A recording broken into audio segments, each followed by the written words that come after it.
sommes réunis aujourd'hui afin de commémorer la 80e cérémonie en mémoire des fusillés de la prison militaire de Clermont-Ferrand. Ce jour-là, le 20 décembre 1943, 20 personnes arrêtées les jours précédents dans la région ont été fusillées au stand de tir, après avoir été torturées par les troupes allemandes. Nous accueillons les autorités civiles et militaires du département. Monsieur Jérôme Mallet, sous-préfet du Puy-de-Dôme, directeur de cabinet représentant monsieur Joël Mathurin, préfet du Puy-de-Dôme. Monsieur Rémi Chabriat, adjoint au maire représentant monsieur Olivier Bianchi, maire de Clermont-Ferrand, président de Clermont-Auvergne Métropole. Monsieur Jean-Michel Charlat, maire de Billon.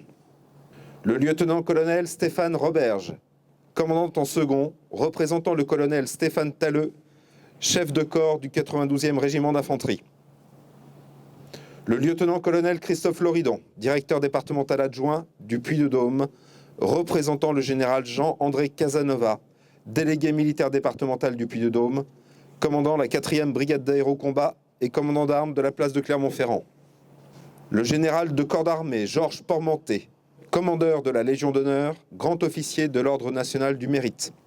Le capitaine Graton, représentant la colonel Madi Scherer, commandant le groupement de gendarmerie du Puy-de-Dôme. Le commandant divisionnaire Blazard, représentant le commissaire général Arnaud Bavois, directeur interdépartemental de la police nationale.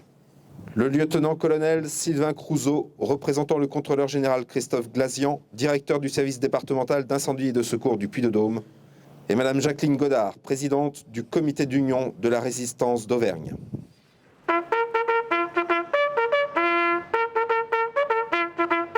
Portez. Hop.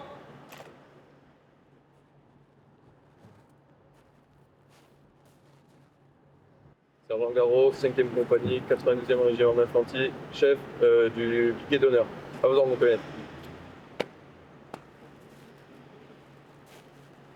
Reposez. Hop. Repos. Évocation de la rafle de Billon par Louane Val et Hélène Roux de l'Institut Saint-Pierre de Courpierre. Billon et sa région ont été parmi les premiers lieux de résistance à l'occupation nazie durant la Seconde Guerre mondiale. Un jeune chef, Adrien Pommier, a eu l'idée de relier cette résistance aux mouvements et organisations clandestines, mais aussi à prendre contact avec des hommes et des femmes qui voulaient lutter contre l'oppresseur. Gendarmes, personnel de l'école militaire préparatoire de Billon, patrons et personnel de la scierie Potier, médecins, commerçants et artisans, agriculteurs, enseignants, élus, réfractaires au STO. À la veille de la rafle du 16 décembre 1943, l'organisation de l'armée secrète pour ce secteur comprenait 800 hommes sur 5 cantons et le maquis d'Issertot. Hiver 1943. Le 9 décembre 1943, les hommes du 1er corps franc d'Auvergne font dérailler un train transportant des troupes allemandes en provenance de Clermont-Ferrand, à l'entrée des Martres de Verre, causant de lourdes pertes dans leurs rangs. Les 12 et 13 décembre, des répressions et rafles ont lieu à Saint-Maurice et Salier. Ce jour-là, pendant les fouilles, les Allemands trouvent une sacoche avec des documents compromettants concernant les opérations planifiées et des informations sur les résistants. C'est ainsi que se répercuteront les représailles de Billon et des villages environnants et au-delà de Soxillange. Le 16 décembre, à 6h30, un barrage est organisé par la Gestapo, englobant toutes les localités autour de la route nationale 89 de Clermont à Thiers, de la route nationale 106 de Courpierre à Pont-de-Dor et de la route nationale 9 de Clermont à Issoire. Toutes les localités sont visitées. De très bonne heure, convergent sur Billon plus de 1000 hommes, une division de SS, la Gestapo de Vichy et de Clermont-Ferrand, au grand complet, le bataillon de gendarmerie de Ghana et des soldats de la Wehrmacht. La scierie Potier est la cible principale. Cernée de toutes parts, l'usine est fouillée de fond en comble. Pierre Potier faisait travailler des réfugiés de l'Est et d'autres étrangers, des réfractaires au STO, fournissant parfois des faux papiers. La même journée, ces persécutions se poursuivent à Chat, Espira, Église-Neuve, Glen-Montaigu, Ravel, Montmorin, Issertot, Salède, Saint-Julien-de-Coppel. Le bilan est très lourd. Plus de 200 personnes sont arrêtées, dont 167 hommes et femmes qui sont internés à la prison du 92. 112 qui seront déportés, dont 25 ne sont jamais revenus. 5 personnes sont assassinées ce même jour et 15 seront fusillées au stand de tir du 92 à Clermont-Ferrand le 20 décembre 1943. En tout, 45 personnes sont mortes. Témoignage de Marcel Guerfagnon, chauffeur mécanicien au garage de la scierie Potier. Il a laissé ce témoignage écrit, racontant ce qu'il avait vu lors de la rafle du 16 décembre 1943. Le matin, les Allemands emmènent le patron, M. Potier, jusqu'à l'usine à coups de bâton. Ils l'ont interrogé dans son bureau, puis ils ont investi le garage où je travaillais avec mes collègues. Nous ne pouvions essayer de nous enfuir. Ils nous ont ensuite rassemblés, nous divisant en 2 groupes. Un qui devait rester debout devant la grande cheminée de l'usine, les bras levés, face à une auto-mitrailleuse prête à ouvrir le feu. L'autre qui a été placé dans un coin, à part. Nous sommes restés 3 heures les bras levés. Les Allemands ont tout fouillé et tout vidé dans l'usine. Certains, du 2e groupe, ont cherché à s'évader. Le soir, à la tombée de la nuit, la Gestapo est venue, nous a rassemblés, interrogés et nous a repartagés en 2 groupes. Les 15 personnes du premier ont été libérées.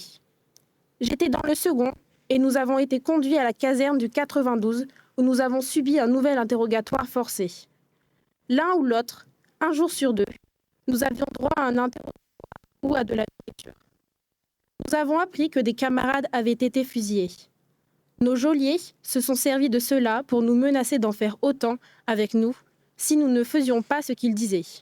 Ces événements, dont on commémore le 80e anniversaire cette année, ont marqué durablement les mémoires du territoire. Lecture d'une lettre d'un fusillé au stand de tir en 1944, écrite à son fils par Héloïse Bonny, élève du collège Gordon Bennett de Rochefort-Montagne. Né le 25 avril 1911 à Moulins, Allier. Fusillé le 22 mars 1944 à Clermont-Ferrand, Puy-de-Dôme. Après condamnation, commissaire de police, résistant au réseau Marco Polo des Forces françaises combattantes, FFC. Dernière lettre à son fils, Jean-Paul, le 22 mars 1944. Mon petit Jean-Paul chéri, voici la dernière lettre que tu recevras de moi, mon grand chéri, car dans quelques jours, dans quelques heures peut-être, je serai fusillé. Tes 11 ans te permettront de comprendre maintenant que je ne veux pas partir sans t'affirmer que tu n'as pas à rougir de ton père. Au contraire. J'ai toujours fait ce que j'ai considéré comme mon devoir, sans me laisser distraire par aucune considération. Aussi, je meurs la tête haute, sans que ma conscience ne me reproche rien. J'espère que dans ta vie, tu suivras mon exemple. Sois toujours loyal et bon. Travaille pour te faire une situation. Travaille 2 fois plus maintenant que je suis plus près de toi pour t'aider.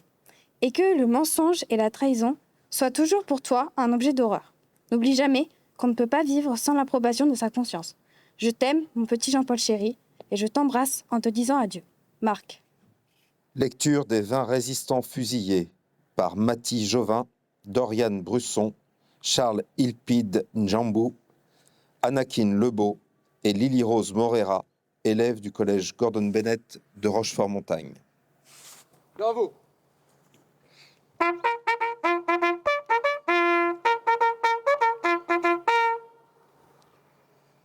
Liste des 20 résistants fusillés ici même le 20 décembre 1943, il y a 80 ans. Cornuet-Joule, Louis. Bognol, Gaston. Erny, Lucien. Laroche, Jean. Pradier, François. Delavé, Jean-Baptiste. Einstein, Bruno. Jaffeux, Adrien. Picard, Paul. Léoty, Armand. Barnier, Pierre. Semevial, Roger. Couder, Albert. Sabatier, Paul. Perrin, Jean. Vore, François. Potier, Pierre. Lacour, Gabriel. Meunier, Jacques. Bonnet, Roger. Ces résistants sont morts pour la France et pour notre liberté.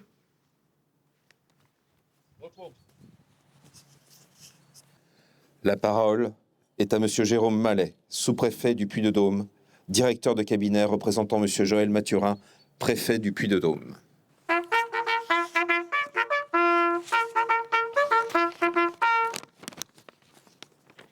monsieur le représentant du maire de Clermont-Ferrand, monsieur le maire de Billon, monsieur le directeur de l'ONAC-VG, messieurs les officiers généraux, messieurs les officiers, mesdames et messieurs les représentants associatifs et représentants du monde combattant, mesdames et messieurs en vos grades et qualités.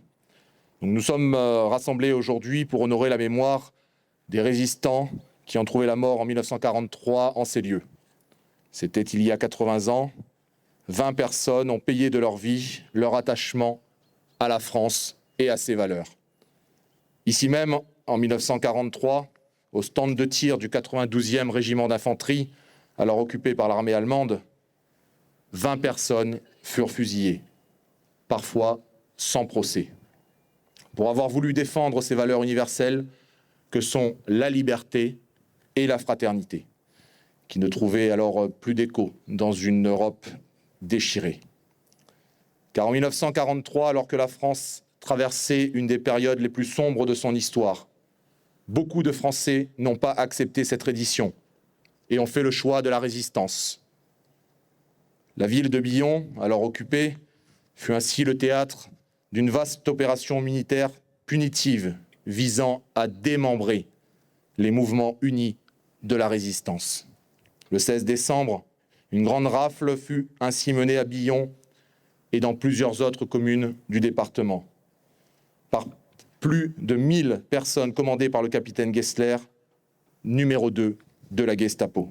200 personnes furent alors arrêtées et interrogées. Certaines furent ensuite remises en liberté, d'autres déportées dans les camps de concentration, et pour d'autres, la peine de mort fut leur sentence.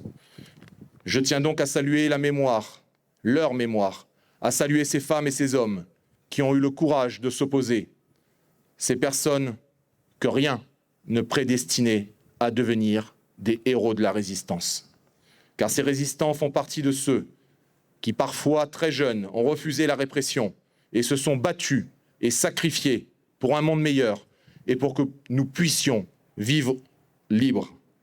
Il nous revient donc aujourd'hui de nous souvenir, car ce passé, aussi douloureux soit-il, se doit d'être rappelé, car il donne un sens à notre présent et éclaire ainsi notre avenir.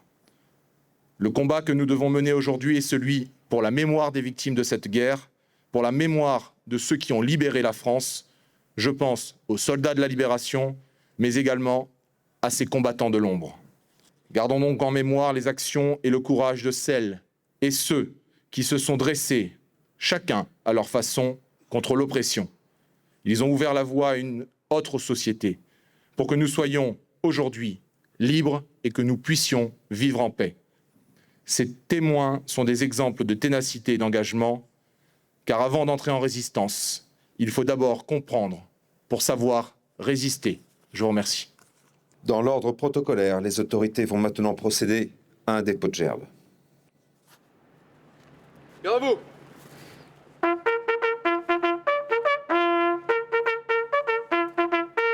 Présentez. Armes.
accompagne. Aux hommes citoyens, formez vos bataillons. Marchons, marchons, qu'un sang impur abreuve nos sillons. Reposez. Oh. Repos. Drapeau bas.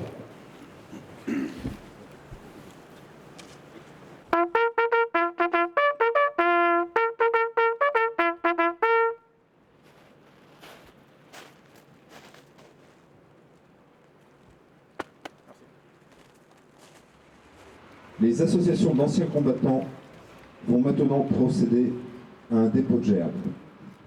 Gardez-vous!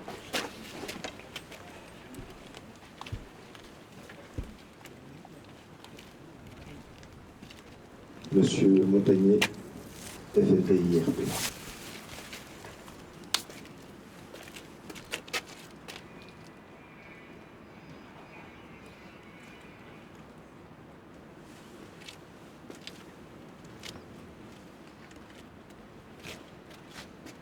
Aux morts!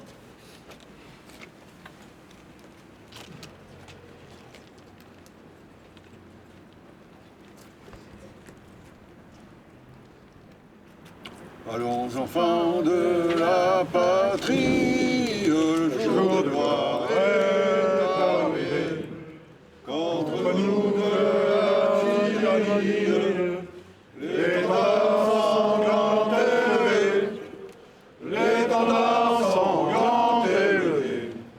Entendez-vous dans nos campagnes mugir ces féroces soldats qui viennent jusqu'à nos rangs, égorger nos fils et nos compagnes. Aux armes, citoyens, formez vos bataillons. Marchons, marchons, qu'un sang impur abreuve nos sillons. Drapeau bas.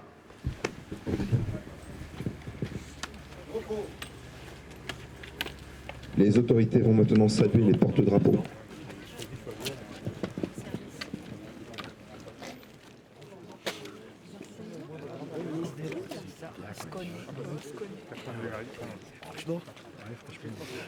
Au Liban, en 2006.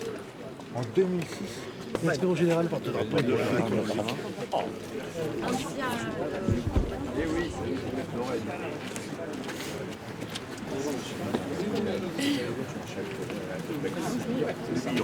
Monsieur Montagnier.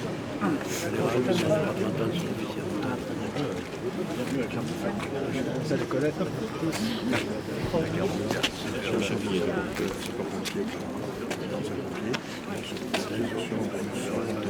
De Billon, très bien. Chanté. Première guerre mondiale. De Billon. Et notre emblème, c'est le FFIRP. Bonjour, vous allez bien? Ça va. Ça va, toujours fidèle? Toujours fidèle, toujours. Voilà. Voilà, c'est ce que je dis. On est là tous les ans, nous, avec Patrick. Donc on va voir tout le temps cette cérémonie, tout le temps. Voilà. Merci de votre présence aussi. Tous ces jeunes-là, ça me fait chaud. Je porte le drapeau du lycée Pierre-Jules Bonté de Rion. D'accord, et donc vous avez été formé par qui, dites-moi? Alors moi j'ai été formé un petit peu par un professeur d'histoire. J'ai fait des cérémonies sur Rion, aussi à Feltin, que vous connaissez en En tout cas, merci de votre présence aujourd'hui, c'est chouette. C'est vrai que c'est important. Clara porte le drapeau combattant de moins 20 ans. Ça fait sens, là, du coup, avec votre jeune âge. Très bien. Vous avez appris à porter les drapeaux avec M. Carvel, peut-être? Bonjour. Pas trop froid? Ah, c'est bien.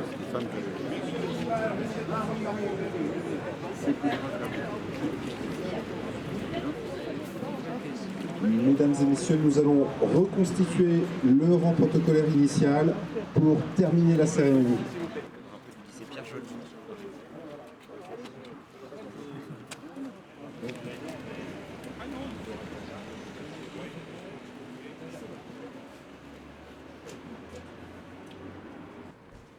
Repos. Repos bas. Merci à tous. Je vous signale également d'ailleurs que, à tort, il s'agit du stand de tir du 92. Le 92 n'existait plus à l'époque où il y a eu ces fusillés. Il a été reconstitué après la libération. Voilà, je vous souhaite une excellente journée à toutes et à tous. Merci. Porte-drapeau, rompez les rangs.